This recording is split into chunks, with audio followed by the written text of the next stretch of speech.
Welcome to WYCD Wicked, that stands for What You Can Do. It's your old pal Jake, and this is Friday Peace Talks. And someday, that's when we're going to smash in with an animated intro. But for now, it'll just be me telling you the goal of Friday Peace Talks are to invite people of all stripes to come and show us the clips they think other people ought to see, so that we can talk about them honestly. In that spirit, we're gonna be extra generous to folks. We're gonna still be honest about our thoughts. I'll be honest about my thoughts on these clips. I'll give my critiques and open up, of course, to objection. Allow a little back and forth, and hopefully we can at least come to an understanding about what the facts are, so we can then have more honest debates about what to do about it. That said, not only is this a new segment, this is, relatively speaking, a new channel. I mean, we really only started in around Christmas time last year. So I expect it's going to take some time to generate enough clout that we're drawing in people from all over. So we ask, if you can, invite somebody that you know that may need to have their media examined, perhaps. And of course, we can just play this game amongst the usual crowd, and it still works. Because if there's media you think I should have a look at, that you saw recently, think it might be fun, let's do that as well. This is how we came across That Dang Dad, who is a channel I now quite enjoy. Got nothing but benefits. And of course, I've got a few clips pulled of my own that I thought were worth looking at, including tonight Sean Hannity, who has told his audience that D.A. Alvin Bragg is going to wrap up his... Sorry, not trying to be mean. Is going to wrap up his investigation shortly without charges. That's going to be an interesting clip to watch. We'll see. Maybe he does have a point. I haven't watched the whole thing yet. It's possible that Sean Hannity secretly has it all figured out. Franny P. Catherine Wolf, good to see you. Franny P. says, a great news channel. Tell your pals, everyone. Yes, please. Much appreciated. Foxy Dragon, good to see you. Hello. Well, let's open this up. Let's get it started. First of all, I'd love to jump right into Hannity. I'd love to. But I do want to give strangers a chance to find us within the old algorithm. So let's start it off with as middle of the road as it gets. CNN talking about the latest on the criminal investigations into former President Donald Trump. Haven't looked at this clip for the most part on Friday Peace Talks. I try to blind watch it so you can get an honest first-time reaction. This I have not seen at all, so let's have a gander. CNN, the latest charges.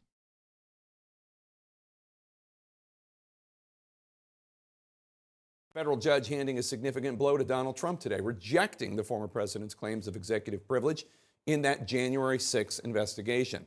The judge ordering a number of Trump's former top White House aides to testify before a grand jury, sources tell CNN. The list includes former White House Chief of Staff Mark Meadows, former Director of National Intelligence John Ratcliffe, former National Security Advisor Robert O'Brien, and others. Some of these aides have already testified, but now they're likely to be forced to appear before the grand jury once again for even more testimony and ordered to turn over more documents. But as CNN's Jessica Schneider reports, Trump's legal team is expected to try to appeal this decision. Fascinating to me that they are not changing tactics. credit where it's due. There have been no legal consequences for anything Trump has done so far. Taken out the right or wrong of it, however you feel. Credit where it's due as far as a strategy for not going to prison. The delay has worked. My read of the situation, however, is that things have become much more dire. And at some point, I feel like this guy is going to have to get serious about coming up with a defense for the courtroom. Everything I've seen over this last week, which includes, as we've got a Midas Touch clip that I'll play, includes threats to public officials. It suggests to me that Trump has given up on an actual legal defense and is purely trying to get out of this with politics. I just don't think that's going to work. It might have. America of 2018, that late even, might have let him get away with that. But the American people have made it clear that they won't put up with powerful people just getting away with, in some cases, you could argue, literal murder. So I don't think that's going to pan out the way he thinks it is. Trump's closest advisors ordered to testify in 2 Justice Department probes, a federal judge rejecting Trump's claim of executive privilege, ordering former White House Chief of Staff Mark Meadows, senior aide Stephen Miller, and others to answer questions from a grand jury investigating. Wait a minute, Miller! Good Lord. All right, we got a couple of things to address here. And I'll give compliments as well as insults. Y'all know I think Stephen Miller is basically, if you're making a human being, Stephen Miller, in terms of his personality, like the content of his character, is the worst possible you can make a human being. Just the worst. That said, I used to go on him pretty hard for not accepting his receding hairline with dignity. And it looks like he has finally accepted that battle has been lost. And I'm glad to see he now has a somewhat more dignified haircut. I think he's younger than me, but he looked like my grandfather when he was walking around with that bizarre setup that he used to have. Good on him for shaving it. Also, Christ, if he's testified, the judge has gotten serious, because he would have done everything in his power to avoid it. Efforts to overturn the 2020 election. Not a man interested in the law. Leaning against the doorway and saying, "I had an interesting conversation with Rudy, Mark. Sounds like we're going to go to the Capitol. We're going to walk down to the Capitol." He didn't look up from his phone and said something to the effect of, "There's a lot going on, Cass, but I don't know. Things might get real bad." Separately, Evan Corcoran, a top Trump attorney and a crucial witness in special counsel Jack Smith's classified documents probe, spending nearly 4 hours testifying behind closed doors to a federal grand jury on Friday. Trump also fought in court to stop his testimony, but several judges ruling Corcoran must divulge information about the conversations he had with former President Trump leading up to the FBI search of Mar-a-Lago last summer, and that Corcoran must turn over handwritten notes documenting their interactions. FBI agents seized more than 100 classified documents from Mar-a-Lago in August. They should give me immediately back everything that they've taken from me, because it's Whoa. mine. It's mine. FBI agents seized more than 100 classified documents from I never even heard him say that. Did he really say that those documents were his? That they should be given back to him? Seriously? They're not his. For the record, if you are somebody who saw that speech and believed him, no, they are not. They're not. They're his in the same sense that they're yours and mine. They belong to the people of the United States of America. But Specifically, we have set up rules around those documents so that only very specific people may even handle them because they are extraordinarily sensitive. They're national security secrets, you might say. And in fact, you would say, because that's what they are. Mar-a-Lago in August. And in November, the Attorney General appointed Special Counsel Jack Smith to investigate, among other things, whether Trump obstructed the government's attempts to get back all of the classified material still in his possession after he left office. Evan Corcoran crafted a statement in June 2022 claiming a diligent search had been conducted at Mar-a-Lago and that all classified documents had been returned. A source tells CNN prosecutors wanted to. Hey, here's something that I think maybe all sides can agree on. I think we could all agree that guy probably shouldn't be Attorney General. For very different reasons. But at least there's some peacemaking we can do. That guy, not a very good Attorney General. Not exactly a lion of justice. Merrick Garland. At least that's my opinion. Asked Corcoran about that statement and a June phone call between him and Trump that took place the same day a subpoena was issued for Mar-a-Lago surveillance footage that showed boxes being moved out of a storage room. You still have the surveillance tape, is that correct? Absolutely, Sean. Sources tell CNN prosecutors have made clear that they believe Trump used Corcoran to advance a crime. A Trump spokesperson has fired back, accusing the Justice Department of continuously stepping far outside the standard norms in an attempt to destroy the long-accepted, long-held, constitutionally based standards of attorney-client privilege and executive privilege. I don't believe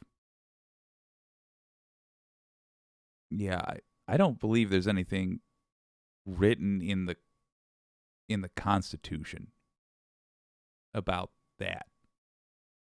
And if there was, he should have taken that up with the Supreme Court, whose job it is to literally decide constitutional matters. And if he thought he had a snowball's chance in hell with that argument, I assure you he would have, because the Supreme Court is extraordinarily right-wing, unreasonably, in my opinion, right-wing. They basically have given him every decision they could get away with giving him while maintaining any sort of legitimacy in the court.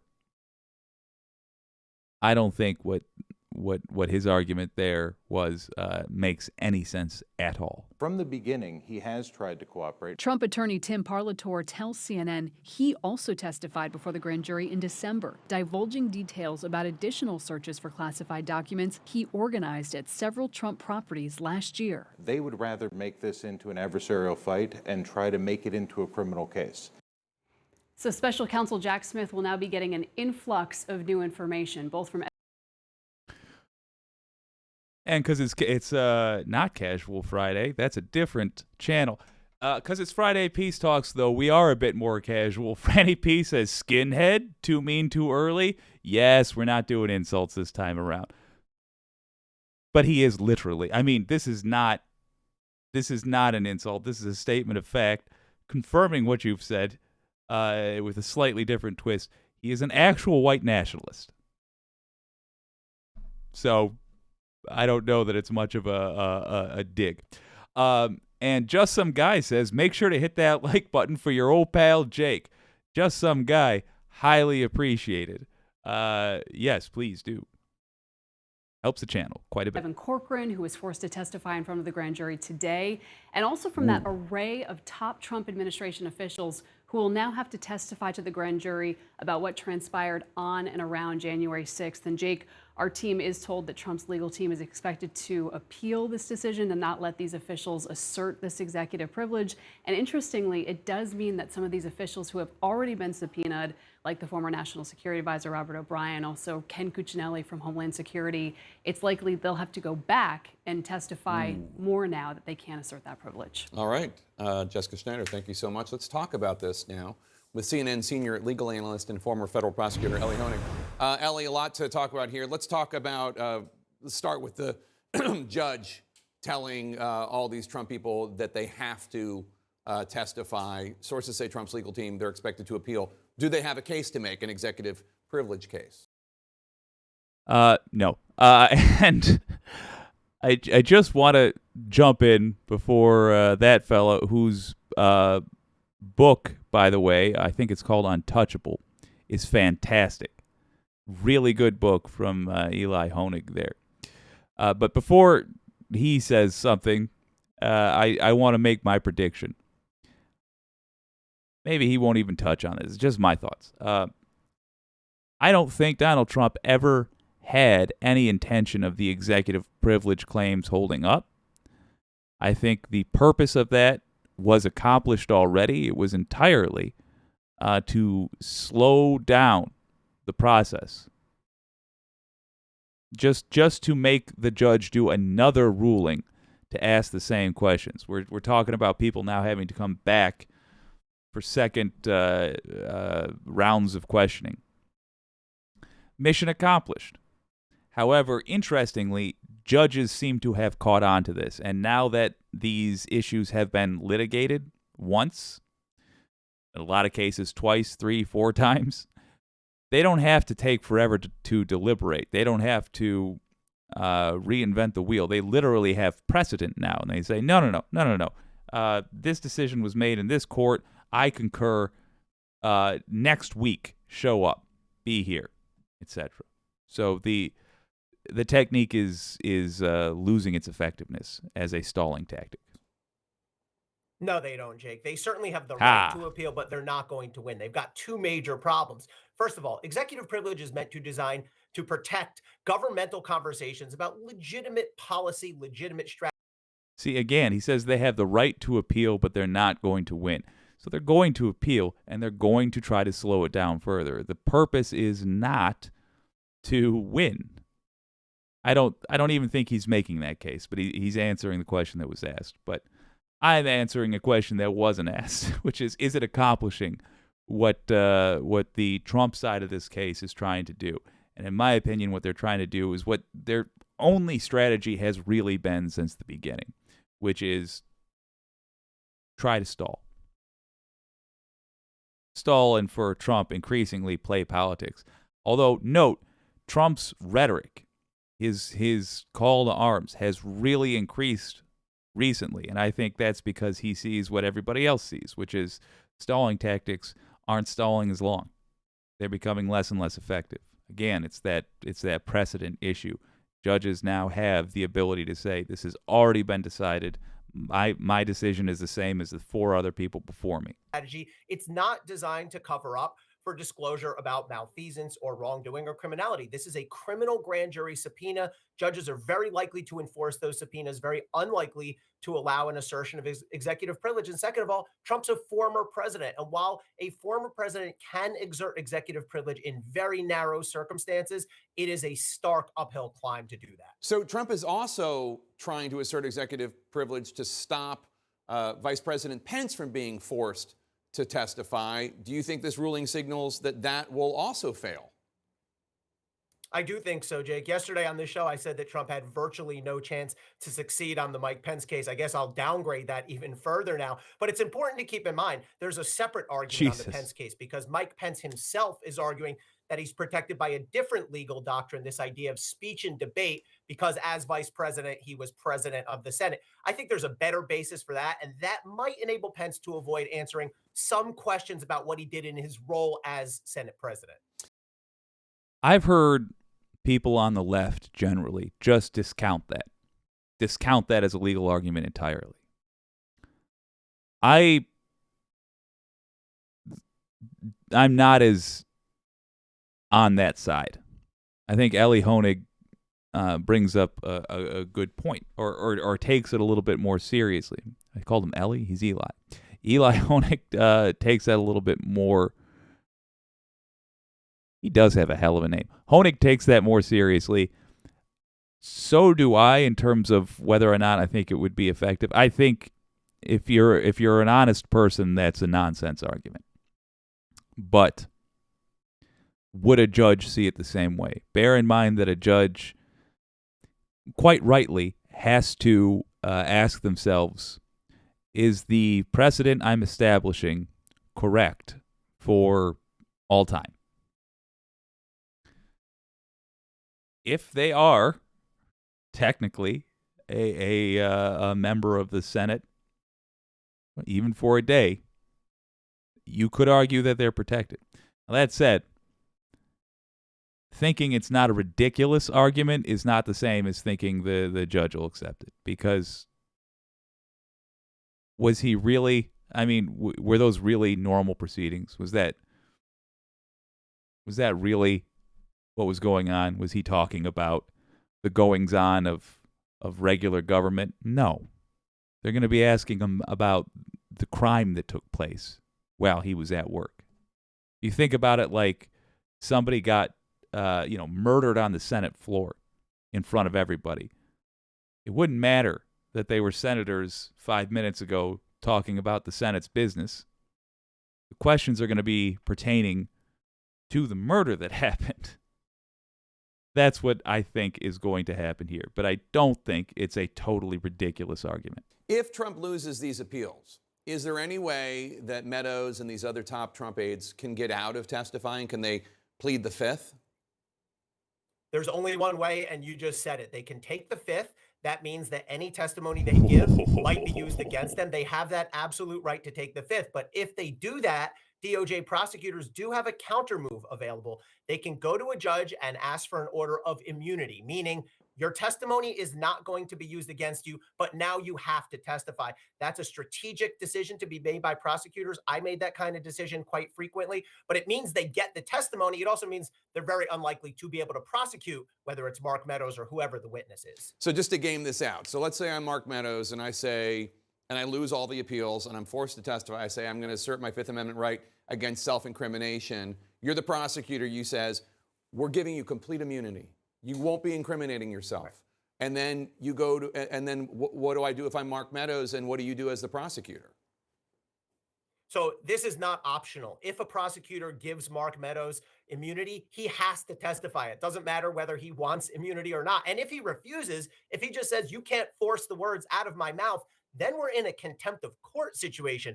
And those who remember history may think of Susan McDougal, who was a witness in the Clinton investigation, the Whitewater investigation. She went to prison for 18 months for refusing to testify. So if it comes down to it, if DOJ says you're immunized, Meadows, and he says you can't make me talk, then a judge can absolutely throw Mark Meadows or whoever it is into prison until he does. Take us behind the scenes. If you're a prosecutor about to question Meadows, Scavino, Miller, all these people who have had one-on-one conversations.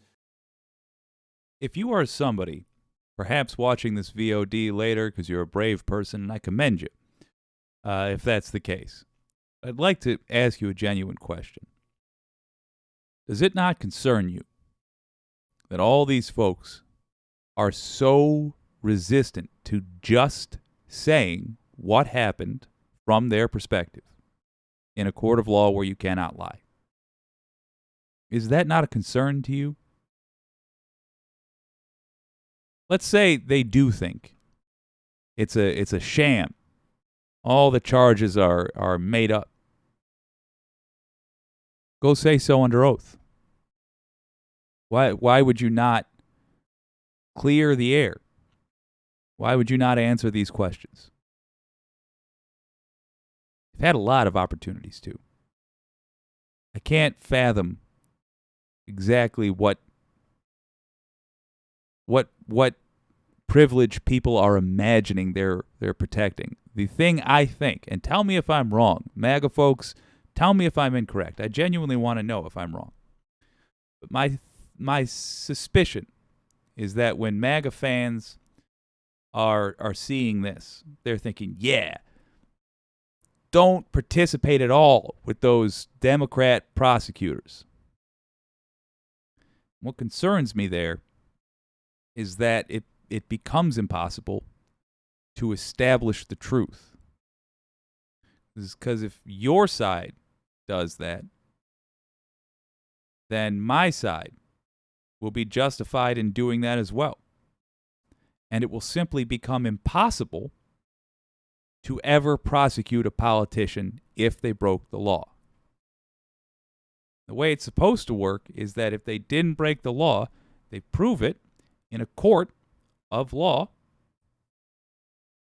and that is that. In fact, the benefit of the doubt is with the defendant.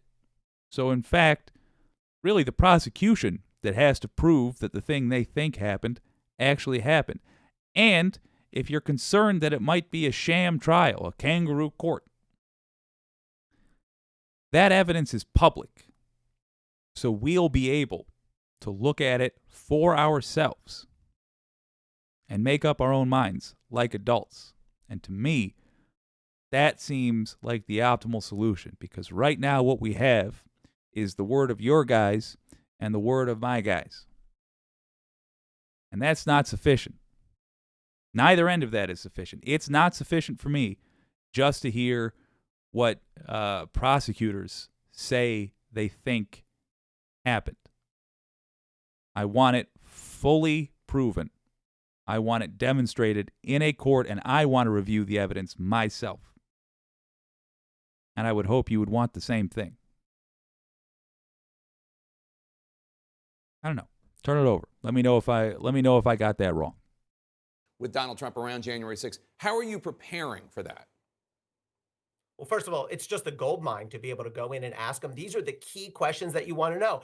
I'm looking at certainly all the documents. We know that prosecutors have sent out several documents for subpoenas. I'd want to look at everything the January 6th committee did. And most importantly, we just heard a clip, Cassidy Hutchinson. I would review every word that Cassidy Hutchinson said, because she was one of Mark Meadows' aides. She was by his side. She's already testified about conversations that she had with Meadows, but also conversations that she knows Meadows had with Trump. So I would go through that testimony very carefully and get out a red pen and circle all those pieces of testimony. Why has it taken so long to get to this point? I mean, isn't Meadows, who we know was at the White House on January 6th, one of the first witnesses you would have tried to secure? Exactly what your old pal Jake was telling you about earlier, because that is the strategy. I completely agree with that sentiment, Jake. I think it's been a failure by Merrick Garland that it's taken until mid-2023 for Mark Meadows to be compelled to testify. There was never any mystery. Mark Meadows and the others were at the center of this. Garland has said all along, we start at the bottom and then we work our way up. But that's a bureaucratic Terrible approach. strategy. That's not a strong prosecutorial approach. The reality is good prosecutors start at the highest point you can. Boom. So I think an aggressive prosecutor on day one, or perhaps a few months in 2021, would have immediately subpoenaed Mark Meadows and the other people we're talking about. And if that had happened, they would have had this testimony long ago. All right, Ellie Honig, thanks so much for your insights as always.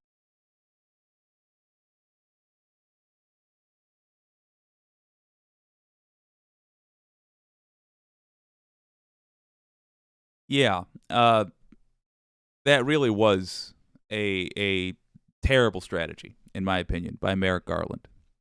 And in fact, truth be told, my suspicion, and it will be difficult, within the entirety of my lifetime, unless secret notes of Merrick Garland are discovered, decades after his death. Impossible to prove. But my suspicion is that Merrick Garland was hoping that he could get away without having to do the difficult work of indicting a former president. I think he had no interest whatsoever in doing that. I think he has hung out and been a part of, hung out with, and just been a part of the ruling class of our society for his entire adult life. And I think he sees those as his people. And he sees the January 6th participants as the common people, the rabble that makes up everyone else. I think he looks at you and me, and he just sees a different group of January 6ers. Maybe January 6ers whose cause didn't happen to line up on that particular day. But I think he views us like them. And he views the people that control what we do, the politicians and the billionaires, as real society. And that bums me out. I don't like thinking that about the person who's the leader of everyone, who's supposed to be defending your rights and mine. I think he's unworthy of the job he has. Even if you're a very pro-Trump person, I will say I think we can likely agree on that Merrick Garland is not a good Attorney General of the United States. To what Honig said there, with the bottom-up approach, yeah, that's what you do when you don't know who the boss is. Or that's what you do when you don't know what the crime is. You know, you catch a guy that is doing X, and you find out that's part of a larger organization's industrial doing of X. And so instead of charging X crime, you do a RICO charge on the person's boss.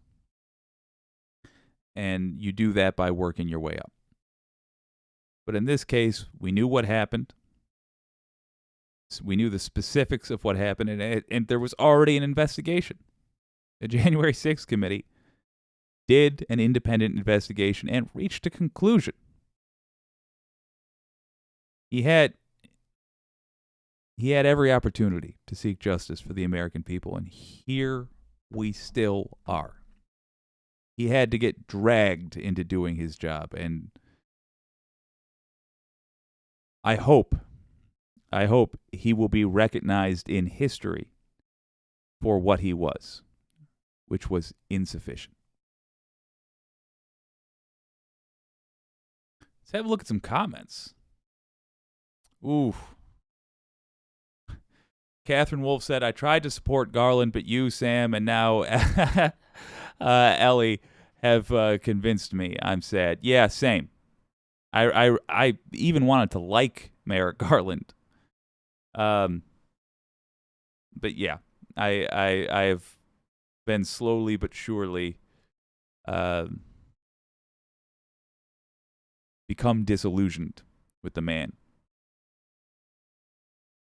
Well, let's lighten it up with a little Hannity. I have only seen a fraction of this, but it looks to me like something that is going to be a delight to watch. If this is what MAGA supporters think is going to happen, I gotta just tell you, if I'm being honest, I think Hannity's lying to you again. But let's look at it together. I'll give you my 2 cents. If you think I got it wrong, tell me how. I'd be interested to hear.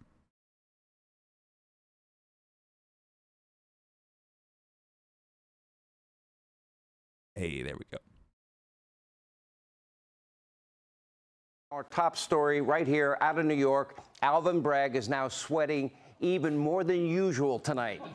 Now, his pathetically weak case against former President Trump has totally imploded. Let's be very clear here. The case died this very week. It is very obvious. It is very clear. It's transparent. Alvin Bragg had every intention of indicting Donald J. Trump this week, but for the second straight day, grand jury proceedings were canceled today. I don't think it was very clear that he had every intention of indicting Donald Trump this week. It did look like it was possible. For sure it looked possible.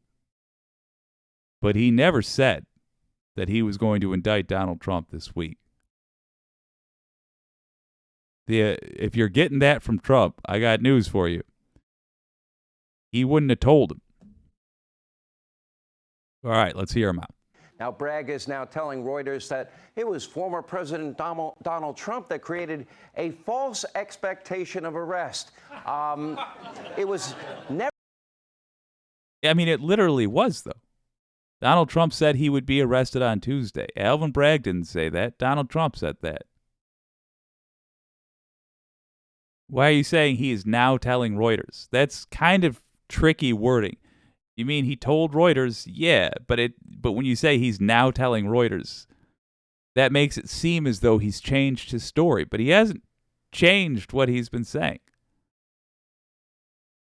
Donald Trump did create a false expectation of arrest. That's just fact.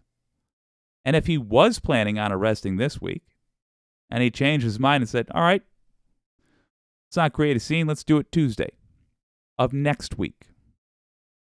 Let's do it Wednesday. What difference does it make for how factual this is? Alvin Bragg never announced that he was going to arrest Donald Trump. He never said that. Donald Trump said that. Also, side note, this has the Fox News logo on it. And that guy is wearing a political pin on his shirt. That's the Blue Lives Matter pin, right?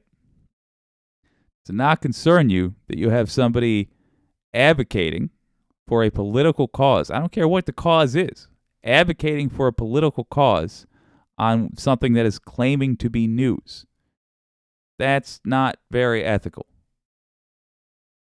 And it's ironic that he's attacking a prosecutor, but I'll leave that one alone. So these are the flaws I'm seeing in this coverage in the first, good God, 42 seconds already. Again, if you think I'm getting this wrong, tell me how in the comments. But the fact is, Alvin Bragg did not say, never said, that he was going to arrest Donald Trump this week. Donald Trump did say that he would be arrested on Tuesday. So Alvin Bragg hasn't changed his story. And when he says that Trump created a false expectation of arrest and that Republicans interfered, both of those things are accurate. By the way, Alvin Bragg, after Trump did his rabble-rousing, got a death threat.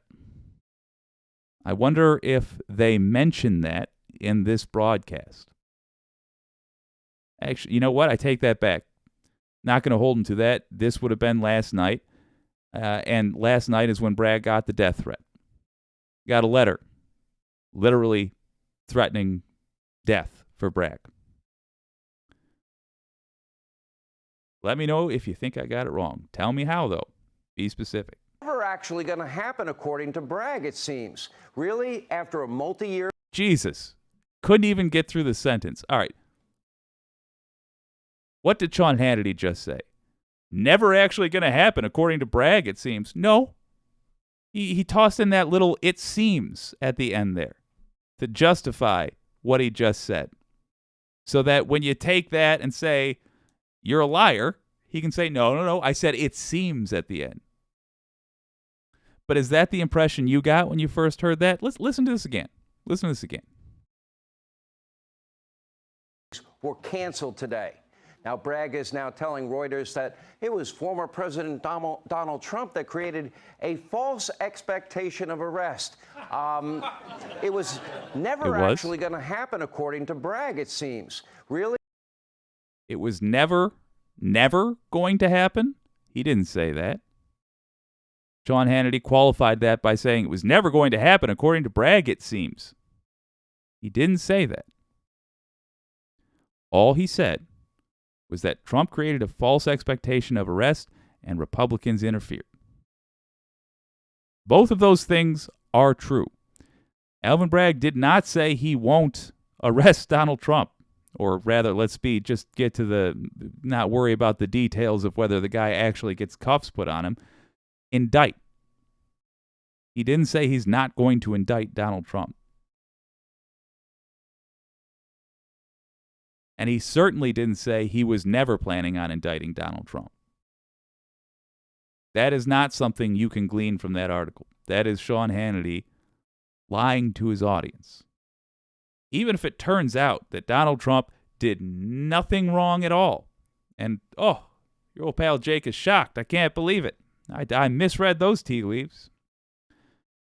even if that ends up being the case, Sean Hannity still misled his audience because he has so far in, 45 seconds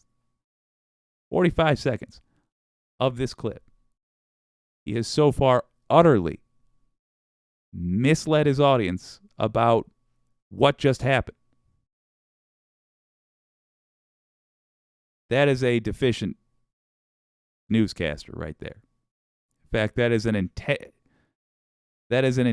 intentionally dishonest newscaster, in my opinion, because he's qualifying his statements in such a way that give him clearance to say what he's saying, while still heavily implying, if you don't do things like this and pause it and say, wait a minute, while still heavily implying a very different story.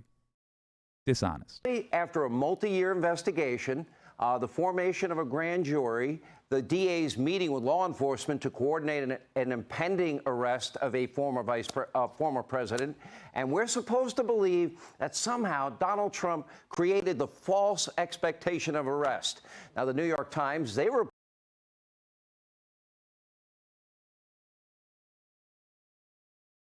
I'm not going to go too hard on this because we just went over it. Donald Trump literally said, I will be arrested Tuesday. So yes, he created a false expectation of arrest. Not difficult. reported, of course, Pulitzer Prize-winning group that they are, based on fake news. Anyway, they reported that criminal charges against Trump were likely on March the 9th. That's when they first did it. Remember Maggie Haberman, a Pulitzer Prize winner for a story she got wrong on the Russian hoax? She was all over fake news CNN saying, yeah, looks like it's going to happen. Well, that story was out 9 days before Donald Trump even mentioned it on Truth Social, his platform. So I don't think it was Donald Trump that created the expectation. It was actually Bragg, the media mob, and his office probably leaking to the New York Times and probably others. And now it looks like Bragg is having trouble delivering on his campaign promise. He promised during the campaign that he would go after one man, Donald Trump, one company, the Trump Organization, one family, the Trump family. And as most of you know,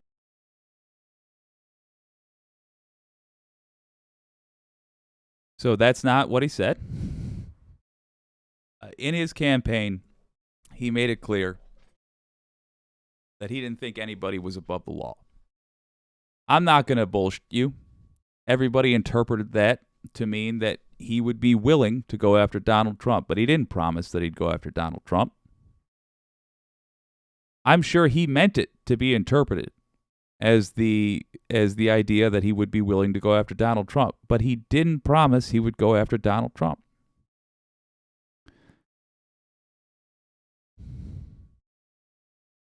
The Russia investigation Hannity was just talking about. If you are on the MAGA side, I wonder if you know the details there. Are you aware of the fact that Bill Barr, previous Attorney General under Trump, quashed it? Bill Barr, while investigating the investigation into Trump, was given information from our friends in Italy that, in fact, there did appear to be Russian interference in our election. He killed that investigation. Donald Trump was not exonerated. He was not. And there's a difference between the DOJ not going after somebody for a thing and the DOJ saying we are unable to go after somebody for a thing. Got to tell you, I'm not real impressed with the reporting. You can have a different opinion than me. Lots of people that are featured on this channel do have a different opinion than me. But you have to be honest when you make your case. That's crucial. This isn't honest. I'm going to let him keep going. but he is digging a hole for himself. By now, the DA's entire case relied on the testimony of a serial liar and a convicted felon by the name of Michael Cohen.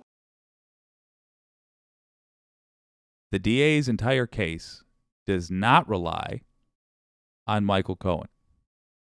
Michael Cohen was indeed a serial liar when he was employed under Donald Trump. Please note that all the lies we're aware of happened in defense and for the benefit of Donald Trump. Yes, even the tax evasion stuff. For Donald Trump. Hiding payments. In fact, what he was convicted of lying about was this very matter and Donald Trump's involvement with Russia. When they say he's a serial liar, they're referring to lies he told for Trump's benefit. So the DA's entire case does not rely on Michael Cohen. It relies on the evidence they used to convict Michael Cohen when he was Trump's henchman. That's what the DA's case relies on. Now, even if you think Trump is an innocent man, you can't simultaneously think Trump's innocent and that guy's guilty. Because his lies were for the benefit of Donald Trump, who was very courteously referred to, instead of by name, as individual number one. But if you don't believe me, you don't have to take your old pal Jake's word for it. As I said earlier, court proceedings are largely public. Michael Cohen's sure were. Go look up the judge's decision. Go look up the Department of Justice's filings. Everything he was convicted of, Michael Cohen, that serial liar, as Sean Hannity refers to him, was done for the benefit of Donald Trump because he was a criminal employee of Donald Trump. That, by the way, is not slander. That's a statement of fact. He was a criminal employed by Donald Trump to do criminal things, as a court determined. And it should concern you, by the way, that Sean Hannity, who's supposedly a big Trump cheerleader, is going so hard on Michael Cohen. Because if that's the case, either he hasn't read Michael Cohen's court documents, related court documents, or he's just trusting that you won't. Is he correct? When I upload the VOD, I will put those court documents as a link in the description. You will be able to click on them and read them. And if you have the courage, you will. And you will then know whether or not you can trust that thumb couldn't be bothered to wear a tie on national television. And this week, for the very first time, the grand jury actually heard. That was an insult. I apologize. The truth about Cohen from somebody who's not a serial liar, who's not an ex-con, but we heard from his former legal advisor right here on this show, Bob Costello, and he blows Michael Cohen's story right out of the water. Take a look. What do you have on Donald Trump? And that's when he started with the same litany that he used for the rest of the 2 hours. I swear to God, Bob, I don't have anything on Donald Trump. But the point is, when somebody is really thinking of committing suicide and you're offering them a legal way out of this, if he had any information about Donald Trump, that would have been the one time, even for a serial liar like Michael Cohen. Fun fact, Donald Trump, much like in Honig's book, Untouchable, points out, Donald Trump uses the technique of providing attorneys for people that may be able to testify against him. This has the benefit of ensuring that the person does not testify against you. Because if that happens, well, they lose their attorney. And if there's word that they're going to do that, if you were to say, turn to your attorney and say, look, I want to make a deal. First, the attorney will advise you against it because their paycheck doesn't come from you. It comes from the boss. Second, they're going to let the boss know. And then things go harder for you. Then you find yourself without an attorney and then very much thrown under the bus by the boss.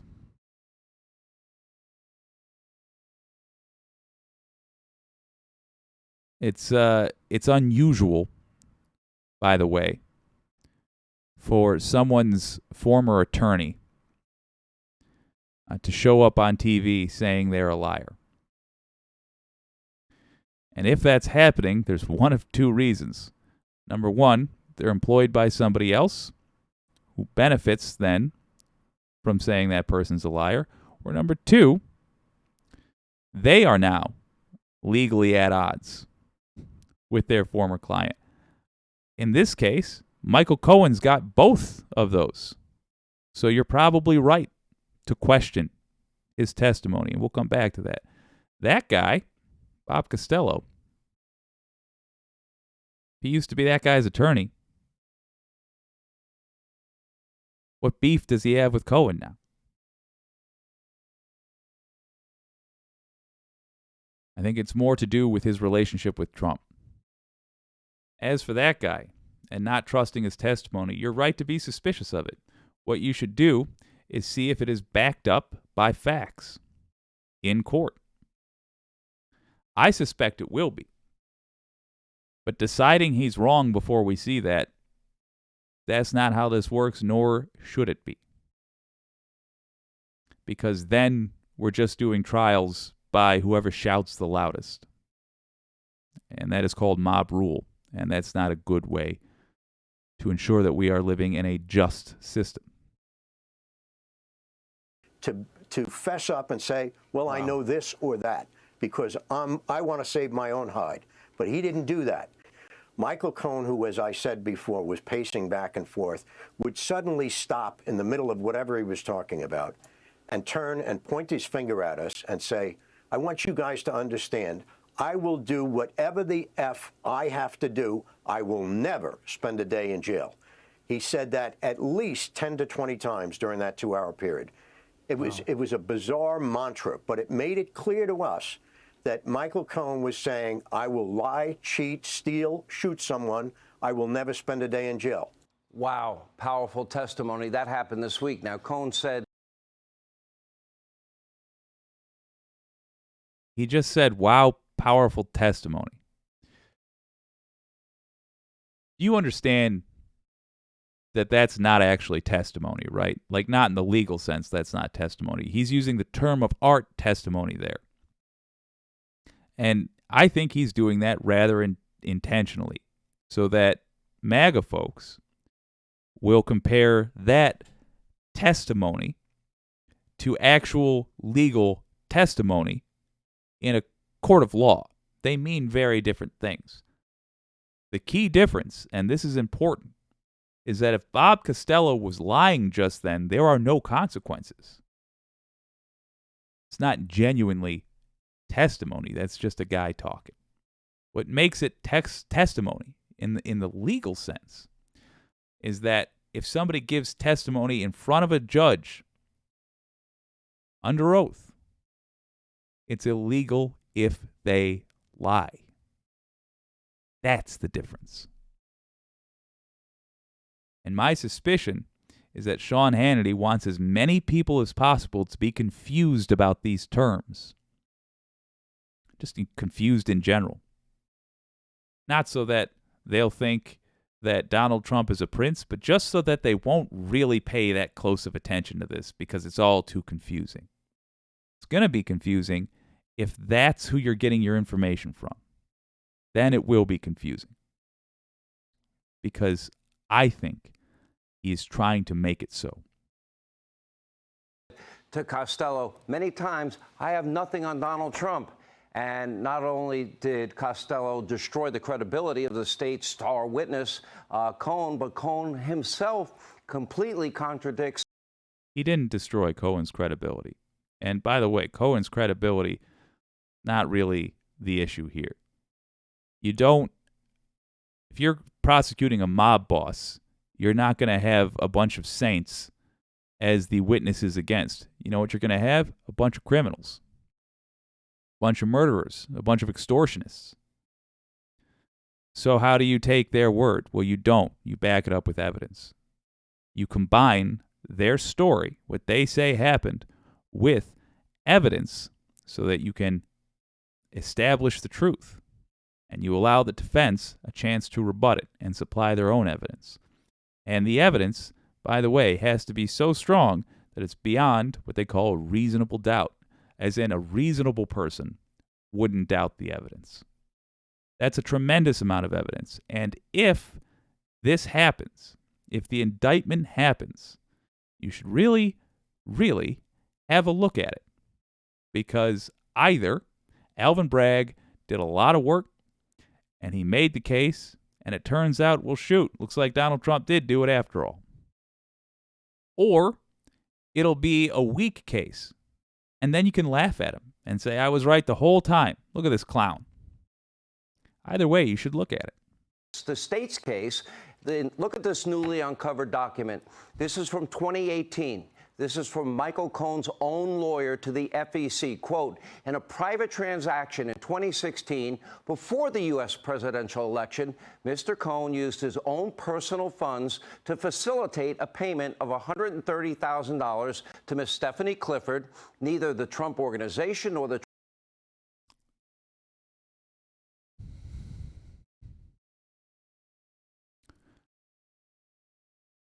Michael Cohen was convicted, in short, for lying to cover up crimes that Trump participated in. Sean Hannity, and that's, by the way, now what this new indictment appears to be about, if it happens. Again, I want to stress, Alvin Bragg never said he was indicting Trump. Not a one time did he say that.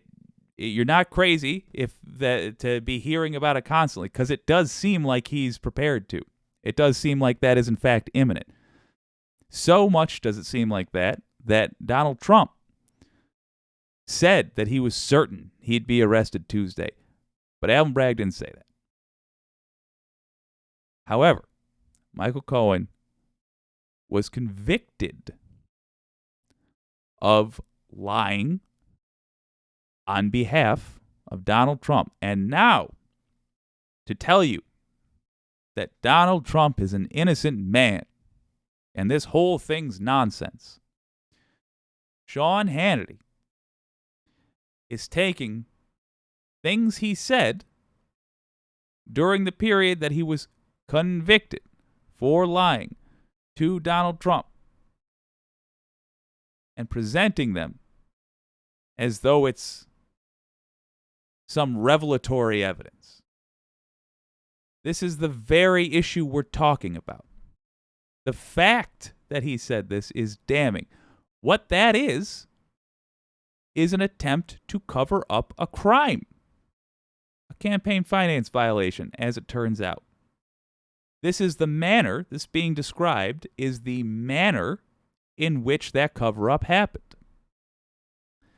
Michael Cohen took out a loan to pay Stormy Daniels, and then he was paid back for having done that by Donald Trump.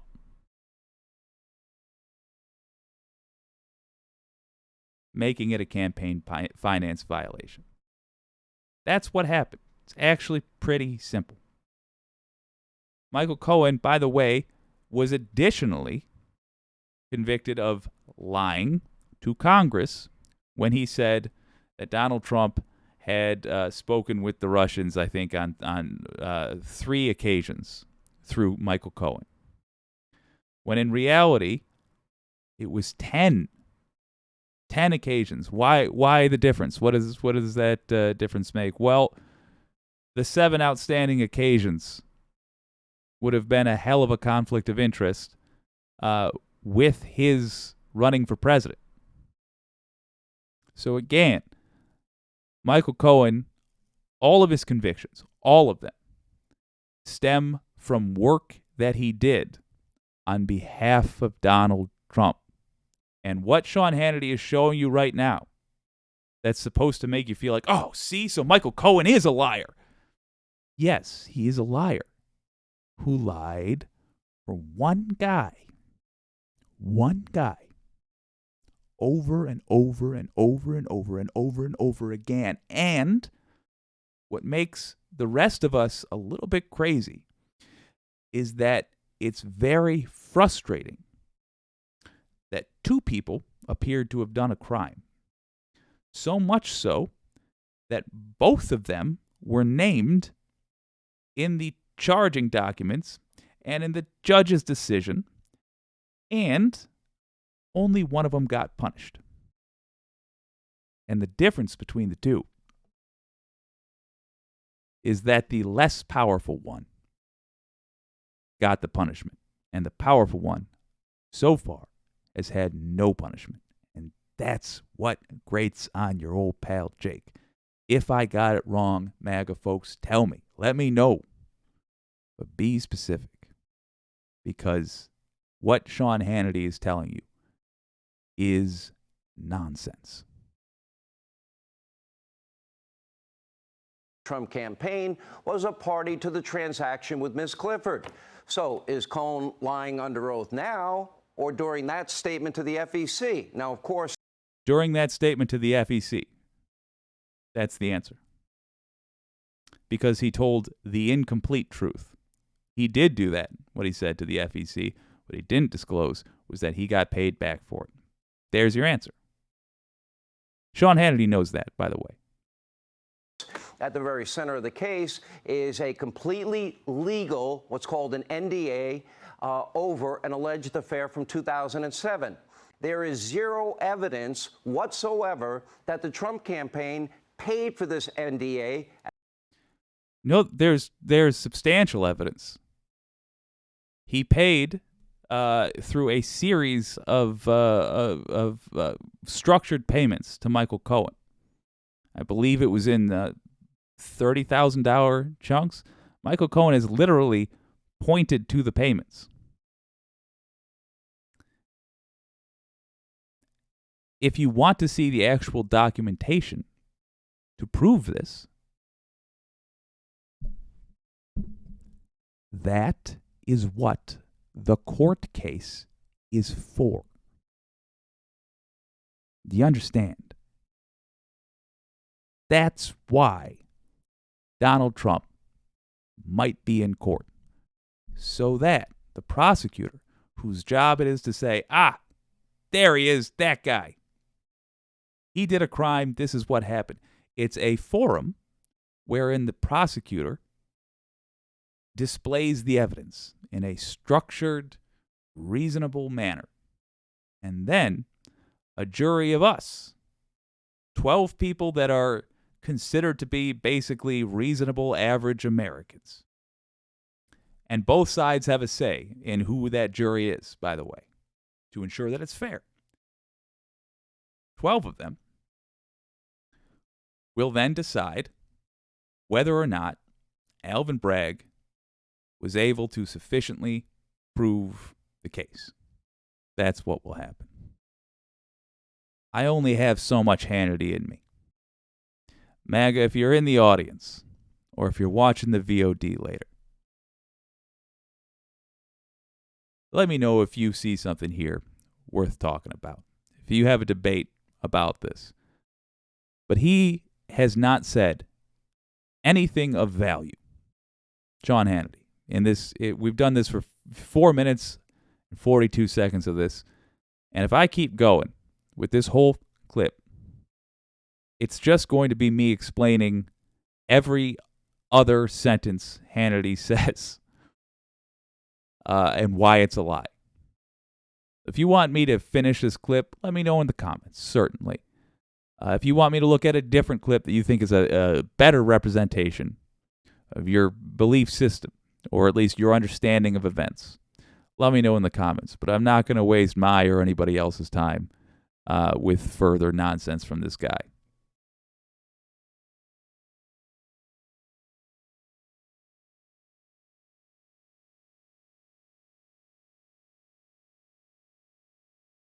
Well, let's have a look at some of these comments here. Catherine Wolf says they are shameless. Yeah, they are. Comer said it. Yes, indeed. Foxy Dragon, if the grand jury hasn't voted on it, then we don't know when or what the vote is going to be. Correct. I'm pretty sure Bragg cannot control the grand jury schedule. I don't know. That would make sense to me, but I genuinely don't know. It's getting into so much of the nitty and the gritty that I couldn't say for sure. You are giving him too much credit by calling Hannity a news host. Yeah, I agree. I mean, Carlson literally, and MAGA folks, if you're seeing this, brace yourselves, because this you can look it up and verify it. Tucker Carlson literally said that no reasonable person would take what he says seriously. He said that in a court of law because he was being sued for lying on the news. For a while, Fox was not allowed under a court order to call itself news. And then that was lifted for reasons I cannot fathom.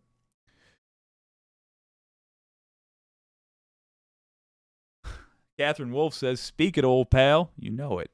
Dawned on Me says, hello, Jake. Kind of late tonight, but here. Well, delighted to have you, Dawned on Me. Yeah, these are very casual streams. No worries. I'll tell you what, if any of you guys have a clip that you want us to check out, let me know in the comments. You can even just say what the clip is. I'll go hunt it down on YouTube. I'm going to tell you right now, though, I have a prediction about tomorrow. Trump is well panicked, and he's scheduled to speak at Waco, Texas tomorrow. Those of us that know our recent American history understand why Waco is an alarming place for a president under investigation by the law to choose to give a speech, a former president, I should say, and a candidate for president. I think because there have been still no consequences. Still there have been no consequences. I fully believe that Donald Trump is going to go too far tomorrow. For my tastes, he's already gone too far. For most people's tastes, he's already gone too far. But I think he is going to put the Justice Department in a position tomorrow. And I'm tentatively planning on live streaming the speech. I got to sit down and think about the ethics of that genuinely. I'll put up a post in the community tab later with what I'm going to do. But I think he is going to force the court to put a gag order on him or to just literally arrest him. And the reason I think that is because he appears to have given up on an actual legal defense.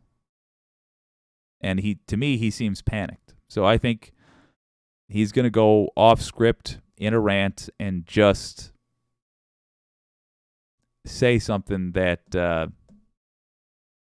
gives the court no choice, reluctant as they have been, to even bother him. They're going to give him no choice but to insist, either with a jail cell or just a sternly written letter, probably it's going to be the second thing, that he no longer talk about this case. Let's have a look at some coverage of what his rhetoric, Donald Trump's rhetoric, has resulted in already.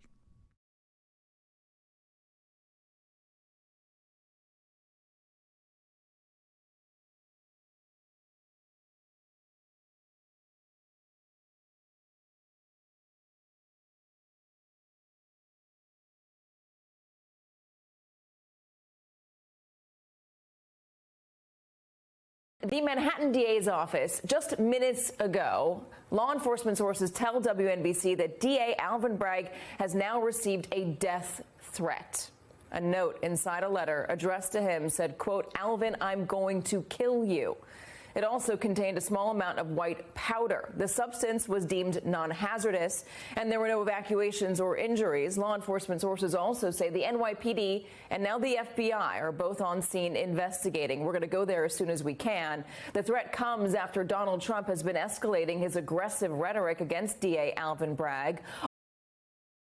Just to be clear, what she's saying there is not the same. If you're MAGA and you're watching, what she's doing there is not the same as what Hannity just did, even though it sounds very similar. When she says aggressive rhetoric, she's referring to the picture he posted of him holding a baseball bat and appearing to swing it at Alvin Bragg. She's referring to the actual words he typed out and communicated to his people, saying that there would be death if he was arrested. Whether or not you agree with the fact that that rhetoric was dangerous or violent, whether or not you agree with that, she's presenting a reasonable interpretation of that rhetoric. And she's certainly not she's certainly not presenting it as the opposite of what it was.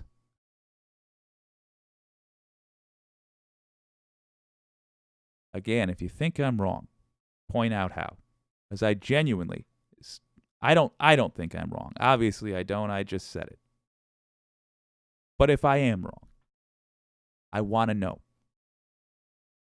And I, at the very least, want to understand what you're thinking more accurately. So tell me in the comments. Overnight, he posted a warning of potential death and destruction, his words, if he is charged. Critics were already worrying Donald Trump. Or if you think I'm right, tell me too. Boost that algorithm. Make me feel good. Sometimes I forget this is supposed to be a business. Algorithm, share, social media, all those things. Trump was getting dangerously close to inciting another riot. This will add to that concern. On that note, Republican lawmakers, led by Trump ally Marjorie Taylor Greene, just wrapped up a jailhouse tour in D.C. in what appeared to be a visit in solidarity with January 6 defendants. Joining me now on that death threat, NBC News senior legal analyst Laura Jarrett. So, Laura, we just got it from Jonathan Deans at WNBC and the other reporters there, and we have the contents of the letter. It was addressed to the DA's office.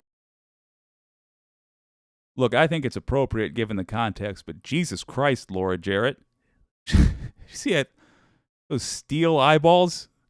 That is a formidable human being right there. I'm curious to hear what she has to say. I hope she's got the fire. I feel it today. This has the address on it. Attention Alvin Bragg. Received March 24th today at 11:40. Letter is typed again. It's typed, and this is the quote.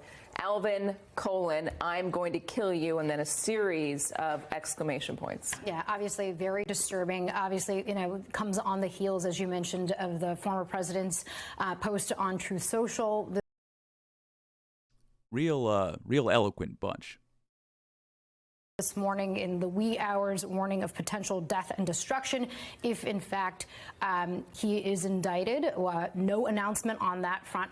But obviously, this going to the person who has been indicting him, who he has been on a tear against all week on social media. We're also getting a comment in from the district attorney's office, which is pretty rare, has not commented on many of the president's posts, other than just internally to say within the office that the office is going to follow the facts and the law. But here's what the DA's office is saying in response to this specific threat, Katie. The DA has informed the office that it was immediately contained, presumably meaning this substance, and that the NYPD Emergency Service Unit and the NYC Department of Environmental Protection determined there was no dangerous substance. So the headline, of course, no dangerous substance, didn't pose a threat, but obviously the message was clear.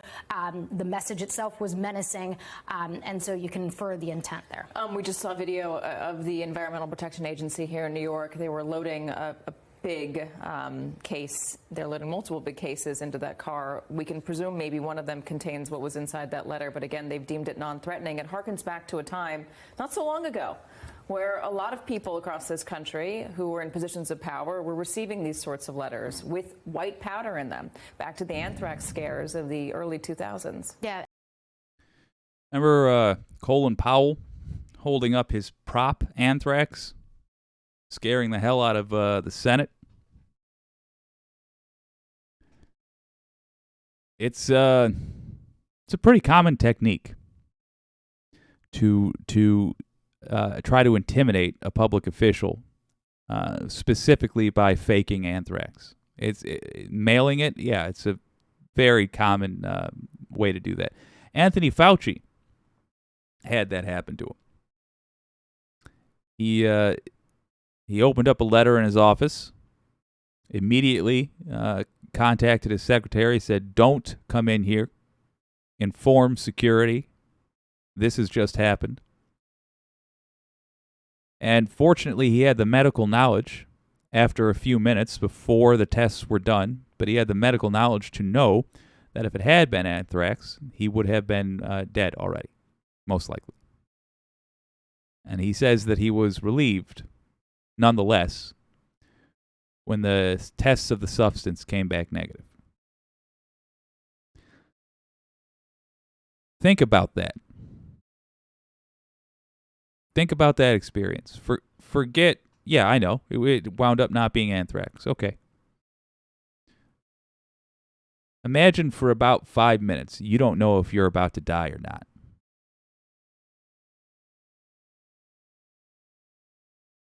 Is that how we should be conducting ourselves? Is that how we should be protesting the actions of our public officials? No, that's terrorism. That is literally terrorism. Yes, even the threat of violence. If you think that is an acceptable way to conduct the business of a country, you don't want to live in a civilized country. And this is a civilized country. And I'm going to insist it stays a civilized country. So do most Americans. And I hope you will decide, I hope you'll think about it, genuinely think about it, really empathize for a moment with Bragg and Fauci, acknowledge that they are human beings and that it's not appropriate, it's not moral, it's not right to try to intimidate them into doing their jobs differently by the threat of death.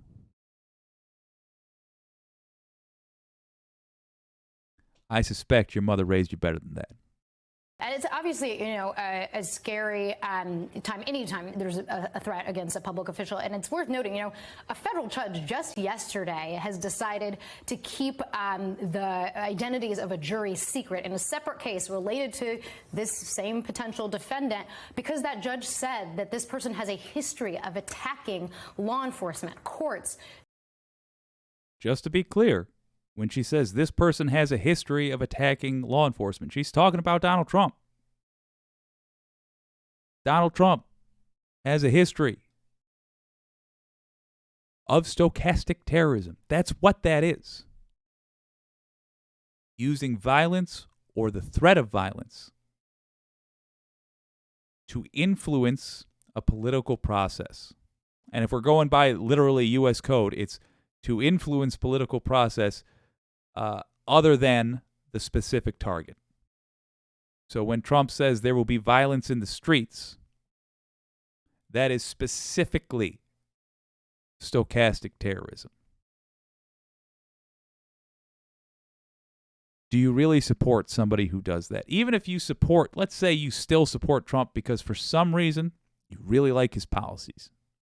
Do you support that behavior out of your chosen politician? Because I'll tell you, if Bernie Sanders started doing that, I wouldn't support that. I actually wouldn't support Bernie Sanders at all at that point. I support him like hell now, but I wouldn't at that point.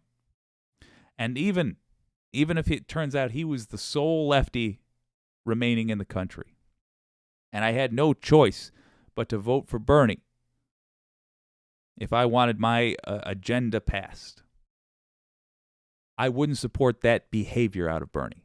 And I would tell Bernie that I was disappointed to see him carrying on like that. And I would be ashamed if a judge found it necessary, based on that behavior, to make a jury hide their identities out of fear that they would be targeted by my chosen politician. That is why he would no longer be my chosen politician. I'll give you a hint. You shouldn't like your politicians all that much, because at the end of the day, they're your employee. And if they start effing up like this, if they start acting like clowns like this, find a different employee. If you want them to act just like Trump, then you make it clear how you want them to act. Find a different one.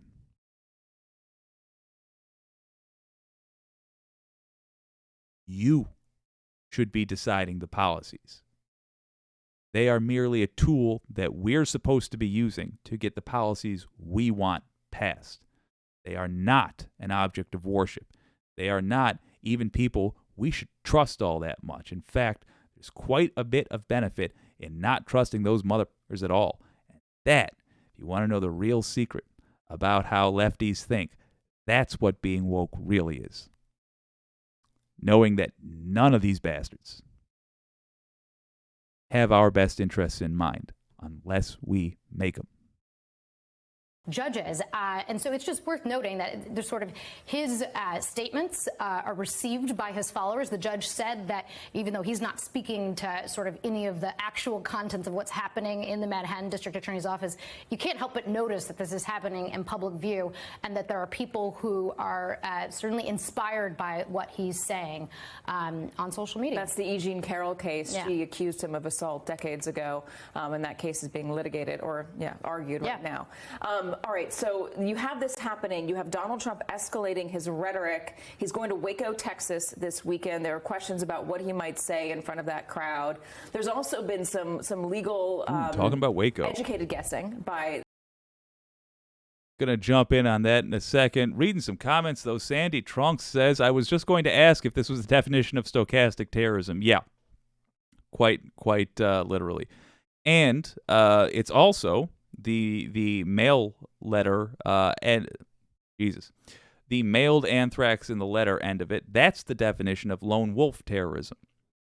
Those two things go hand in hand. The stochastic terrorist is reaching out hoping that someone in the crowd is willing to be the lone wolf terrorist. I guess it dawned on me, says, I guess it's just another day in America. Yeah, God help us. So far it is. Catherine Wolf says, you're very good with that mute button, Jake. Too fun. Well, thank you. I try. It's a skill that is slowly being honed. One hopes the improvements keep coming. I'm desperate to hear what these folks think about Waco, because I gotta tell you, it's got me a little bit, just a little bit verklempt. A little bit concerned. Former Manhattan DA members on this show about why an indictment has not yet come. And the thought from them is that if an indictment does come, the DA will want to do it so that Donald Trump can get to New York City as quickly as possible. So there's not a lag, say a lag where he can go hold a rally in a place where he rails against the DA, concerns about security here in this city. Yeah, obviously, the honest truth is no one really knows, except for the inner workings of the attorneys in that office, why we haven't seen anything yet, or if we will ever see anything. We don't know if there might be additional witnesses. We know that they're expected to meet on Monday again. They typically meet on Mondays and Wednesdays and Thursdays. They didn't meet on the hush money case yesterday, although they did appear there. They seem to be meeting on a variety of different subject matters, which is not unusual. So they're expected to go back Monday. And if, in fact, the DA decides to indict, he could possibly charge them on Monday. We just don't know yet. But it's not unreasonable to expect that he would want to get his ducks in a row and make sure he has everything lined up security-wise, if, in fact, that's the way he decides to move forward. And regarding other threats that the president has made toward the office, Alvin Bragg has said his office will not be intimidated. That's about as far as he's gone in commenting about what Donald Trump has been saying.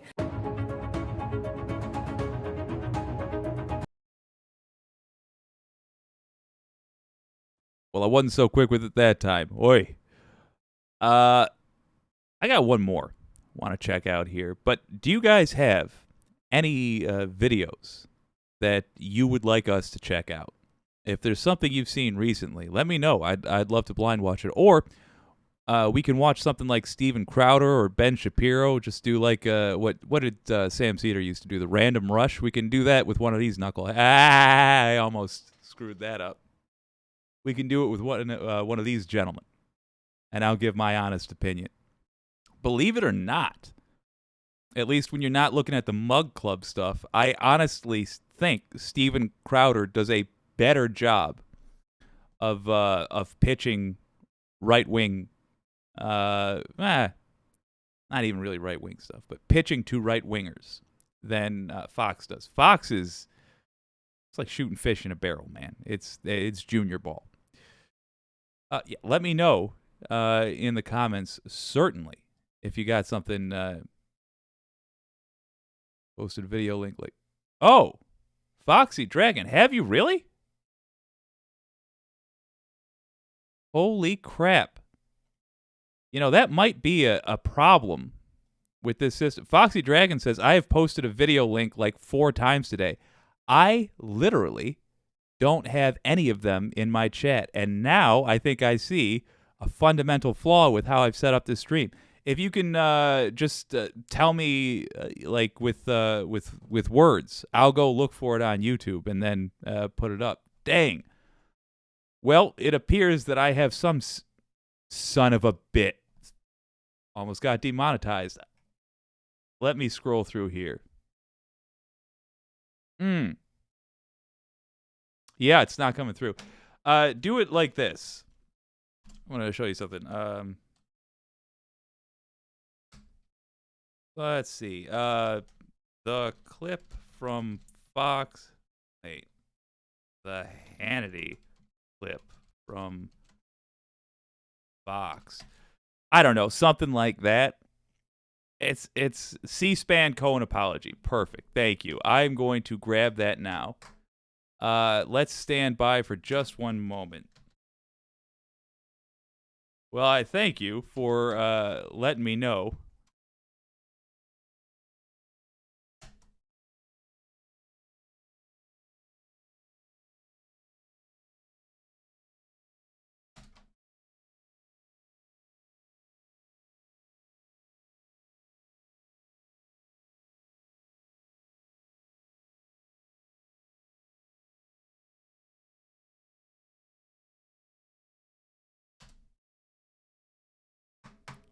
All right.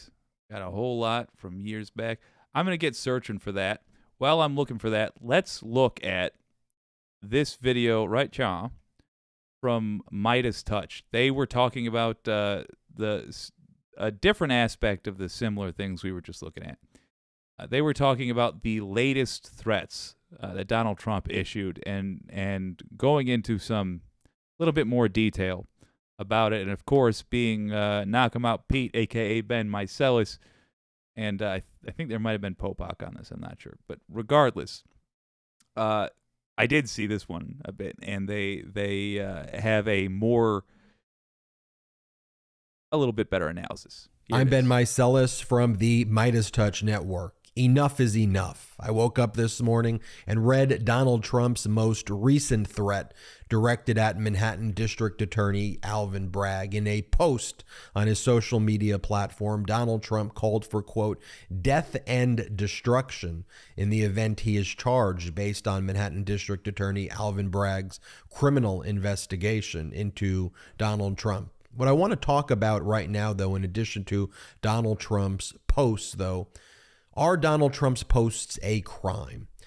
One of the crimes that you would potentially think about here is obstruction of justice. But in the state of New York, there is no obstruction of justice charge.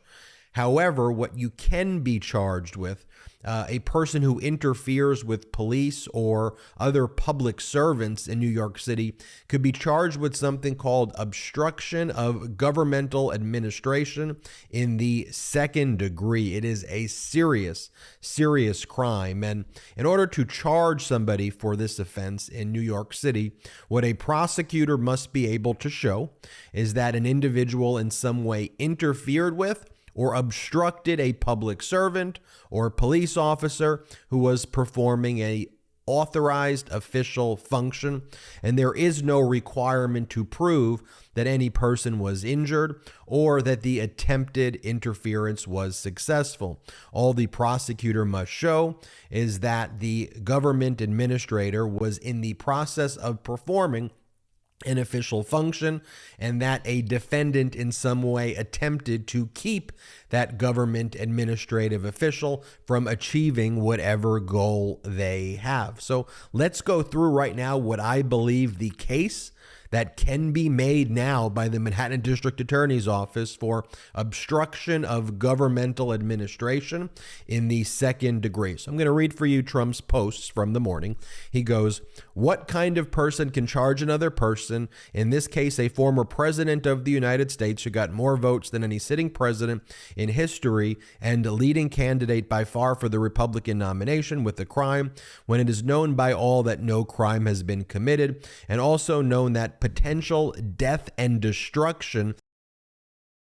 That is one of the rhetorical things Trump does that genuinely infuriates me. I'm being real with you. It's just simply a lie. And he knows it's a lie to say that everybody knows this. It is an exaggeration, the point of absurdity. I'll tell you, let me disabuse you of that right now. I don't know that he's innocent. In fact, I suspect he isn't. So it's untrue for him to use the wording he's using there. Foxy Dragon, two things. Number one, I cannot find that clip. Was it from 4 years ago? And number two, you do not have to feel bad about going hard on your old pal Jake. I love it. Don't worry. And I have now discovered that YouTube won't let people do the thing that I was really trying to design this show to do, which is post clips so I can grab them quickly and go look at them. So I will have to come up with a convenient way for people to do that. But apparently it ain't going to be this stream because it's not allowing it. I will look into it and we'll have it fixed by next Friday. We'll have some manner of doing this reasonably. That, or I will just become more intelligent. But in the meantime, we're going to finish this out because Knock 'em Out Pete's got a great point here. And such a false charge could be catastrophic for our country.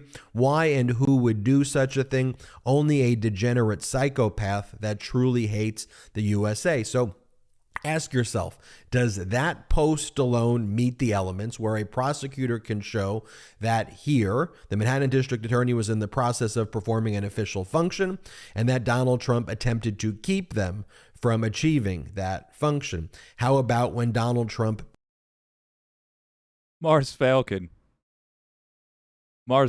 says, if the charges are so false, you should be able to crush them in a court of law, Mr. Trump. You should be demanding a trial as soon as possible. Yes, that is exactly correct.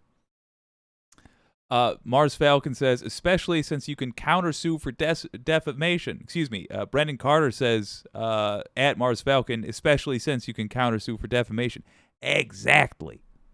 Exactly. A court is where you go to discover the truth of a matter, both in civil trials and criminal trials.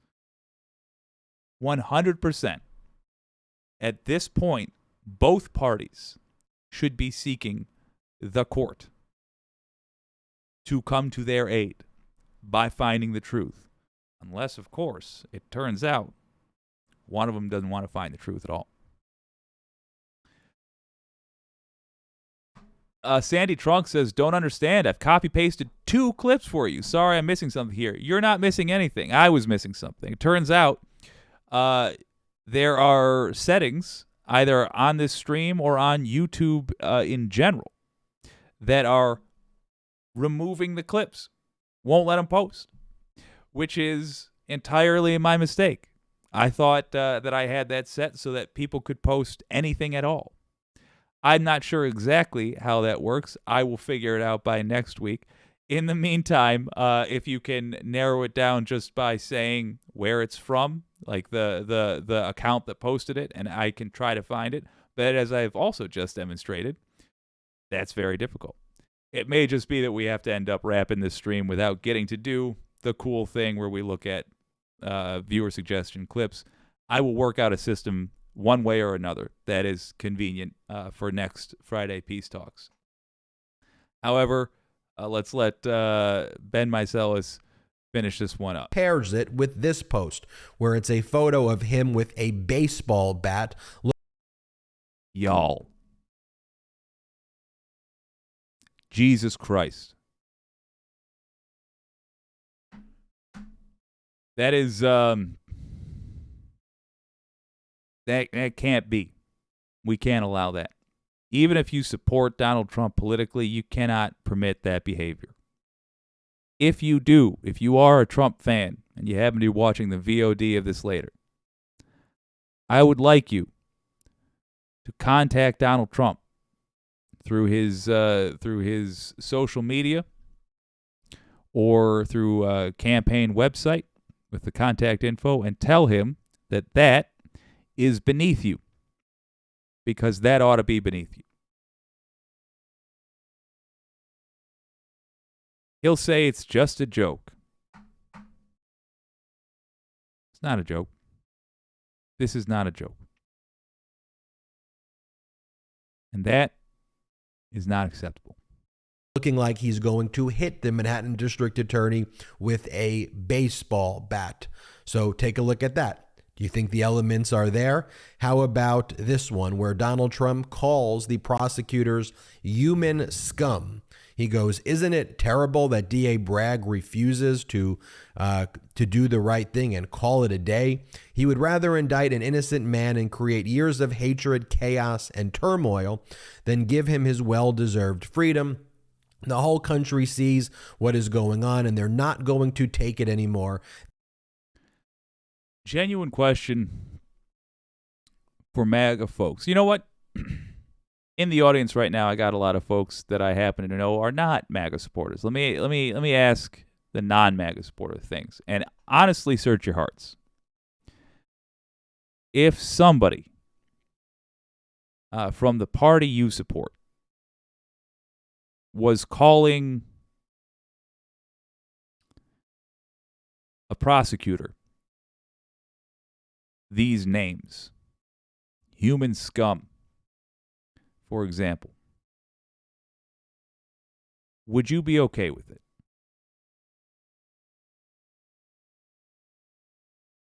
You know, I'm fine with people calling Stephen Miller human scum. Truly, I am. But if Stephen Miller was a prosecutor and Stephen Miller was investigating a politician that I had supported, and then that politician called him human scum, that I would not be okay with. But I'm curious to know, what do you guys think? They've had enough. There was no error made, no misdemeanor, no crime, and above all, no case. They spied on my campaign, rigged the election, falsely impeached, cheated, and lied. They are human scum. So again, referring here to Alvin Bragg as human scum in the previous post, calling for death and destruction, and then posting a photo of himself with a baseball bat depicting him clubbing Alvin Bragg, the Manhattan District Attorney, with a baseball bat. Do you think that that meets those elements right there? Okay, let's layer on this post right here where he calls Alvin Bragg a Soros-backed animal, despite being despicable, racist, and a heinous thing to say.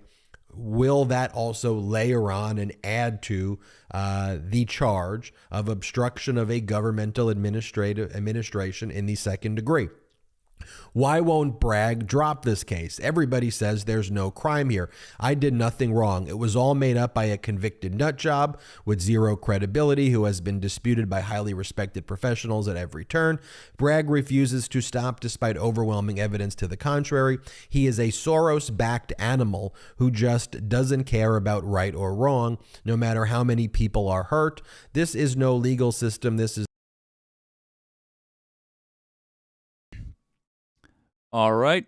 Asking the community, if you're watching the VOD, this is what lefties think of that behavior when asked hypothetically. Dawned on Me says it's not even in the... Well, I don't know actually that any of these folks are lefties, but this is what the live audience thought.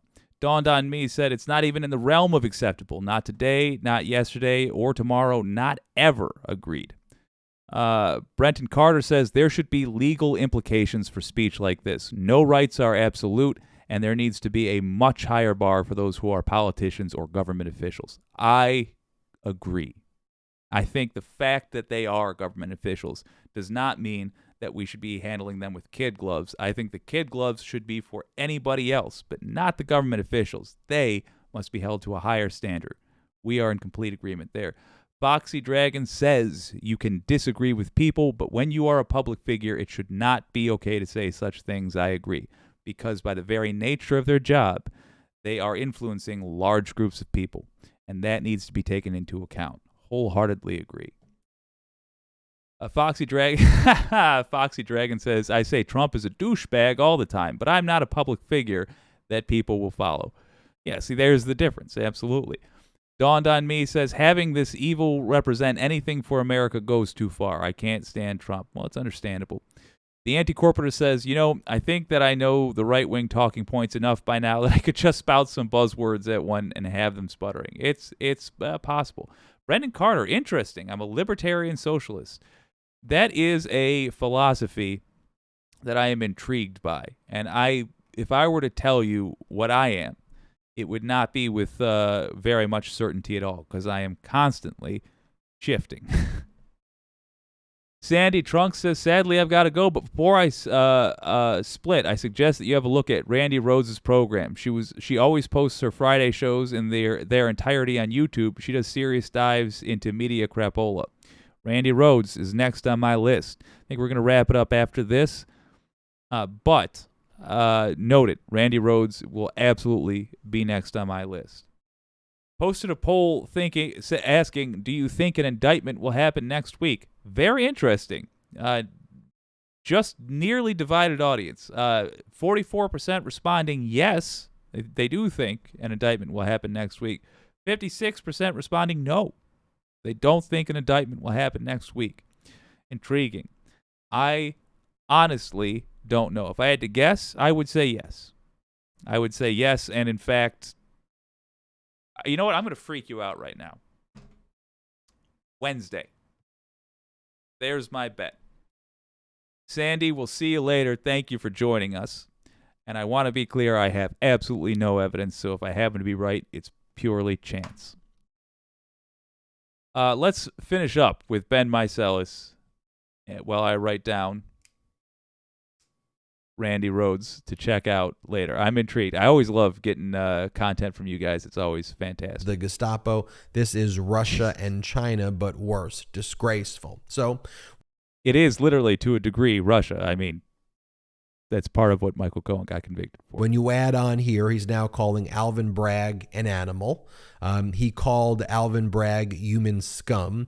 He threatened death and destruction if charges are brought. And he posted a photograph of himself with a baseball bat looking like he was depicting himself clubbing Alvin Bragg. Well, let's keep on going. Let's layer on the fact that he says the following. The district attorney's office under Alvin Bragg is allowing violent crime to flourish in New York City like never before, while he spends all of his... Okay, that's the last thing I got to address. Oh, I knew there'd be something. Violent crime in New York City is down. That's just a fact. Was there a spike after COVID? Yes. In every city around the world, nearly without exception, there was a spike in crime following COVID. New York City has recovered nicely. This talking point that there is a crime wave in New York City, as far as I can tell, is essentially made up from whole cloth. That is a non-fact-based notion. And the high crime rate was last seen in New York in the 90s. And it has been declining ever since. And I am a fan of Sam Cedars' theory regarding leaded gasoline, by the way. But it's just a statement of fact that New York is not experiencing a crime wave right now. And by the way, it hurts the economy. Interesting fact, even if you don't care about people or truth or whatever, it hurts the economy to keep saying that. Needlessly hurts the economy. Because people don't want to go to New York as much, and so they're less likely to spend the money to do so at all the gas stations along the way, and less likely to go do business in New York and take New York business back with them. It's not cool to keep telling those kinds of lies, even if you think it's going to get you out of trouble. Donald J. Trump. Wild. Time making his office, which is in total chaos, trying to find anything on Trump. He's doing the work of third person again. Anarchists and the devil who want our country to fail. The horseface agenda is dead. Jesus even Christ. By the most radical left haters, but he doesn't care. He wants it to go away. And when he says the horseface agenda, that is his misogynistic and disgusting way of referring to the key witness in the case, Stormy Daniels. Point of order, I don't think it's misogynistic. I just think it's a needless, classless insult. Well, I feel the salt building up. That must mean we're getting close to Salty Saturday. I'm going to go figure out how the hell you do a clip show on YouTube with viewer suggestions. I apologize that you guys were sharing clips, and I literally can't see any of them. Won't allow me to see them. Next week we will have a solution for that in place. I'm going to go talk to a couple of podcasters that I know who have a smoother operation, and I'm going to copy what they do and just steal that. Thank you for joining me today. I'm going to check out Randy Rhodes. We're very probably going to do a live stream on the Waco the Waco speech Trump gives, because I suspect, no matter what, it's going to be newsworthy. I got to think about the ethics of that first. I will literally keep you posted in the community tab. If you enjoyed this stream, warts and all, I hope you'll consider subscribing. And I certainly hope I've earned a like. This has been WYCD Wicked. It stands for What You Can Do. My name's Jake.